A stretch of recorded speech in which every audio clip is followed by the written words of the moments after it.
The Bride with Two Husbands. In the quiet village of Umudike, Edeora married Chike, her childhood love.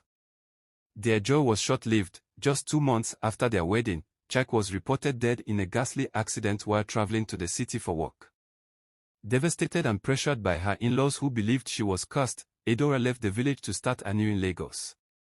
5 years later, Edeora met Emeka, a kind, successful architect who loved her fiercely. Against the judgment of some elders who frowned upon widows remarrying, she married him. They had 2 beautiful children and built a happy life together. One rainy evening, Edeora's world shattered again. At a fundraising gala, she came face to face with a man she thought was buried long ago. Chike. Alive. Breathing. And richer than she ever imagined. Chike had survived the accident but lost his memory. A missionary group found him and took him abroad for treatment. Regaining his memory 3 years later, he returned to Nigeria in search of his wife only to find her married to another. Now, both men claimed her. Emeka refused to let her go. "You are my wife and the mother of my children," he said. But Chike held on to the past. "You are still my wife by tradition. We never divorced." Confused and torn between love and duty, Edeora agreed to a DNA test, not just to determine the children's paternity, but to uncover a nagging suspicion.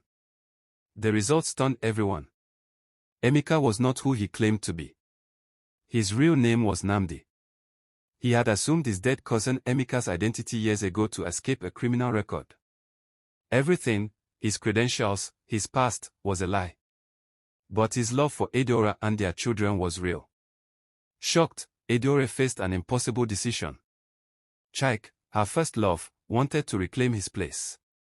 Nnamdi, the imposter, had built a life with her. In the end, Edeora made a bold choice. She refused both. "I am not property to be passed around," she declared.